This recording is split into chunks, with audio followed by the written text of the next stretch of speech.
So in this tutorial, we'll talk about how to create the wood turn base. So this is the part that you turned on the wood lathe. So again, make use of the various PDF resources that have been drawn on SolidWorks for the technical drawings. So the aim here is to try and replicate this part on SketchUp. So to do this, what I would do is, going back to that drawing, is I would look at this side profile and chop it in half, and we'll try and draw it side on first of all, and we'll use the rotate or follow me tool to then give us the 3D turned piece. So for that, I'm going to go on to here and click on, try the first time, pen tool or pencil tool.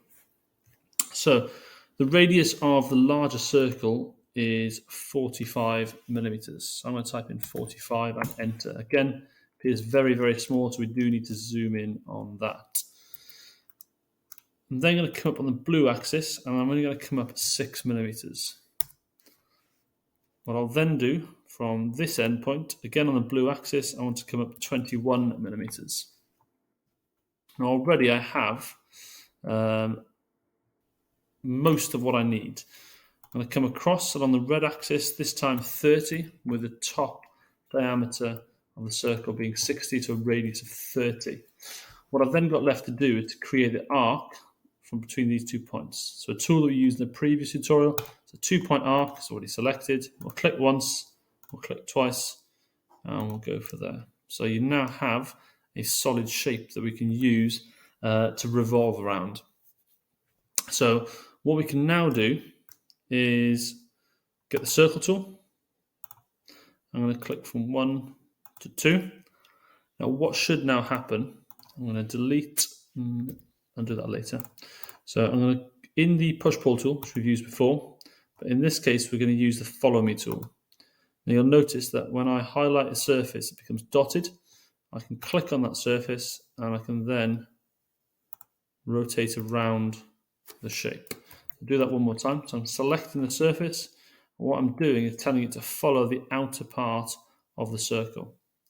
And what you end up with is a nice kind of replica of what you made on the wood lathe. As I said, one thing to bear in mind is sometimes it is worth removing the fill on this drawing, because ultimately we only wanted to follow the circle. So we'll try that again, all the way around. This time it becomes a solid shape as opposed to earlier where it was hollow. The one last thing to do is to add the hole that went through the center of your piece.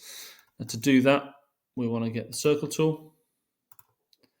Now, if SketchUp is being kind, you might find the center point for me.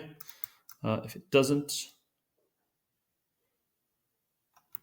we might have to find it ourselves. So what I'm going to do that, find the center of that line. Now the radius is 5 millimeters, enter. Now what I would then do is rub out those lines. And what we can then do is change the follow me tool back to the push pull tool, drag, I'm going to click on the endpoint, and there you have your 10 millimeter hole going straight through that component. Again, to make it officially a component, we can highlight it, right click, click on make component, and we'll type in wood turn base, and we'll press OK. And we'll hit save. Again, in your case, make sure that it's saved into the right area.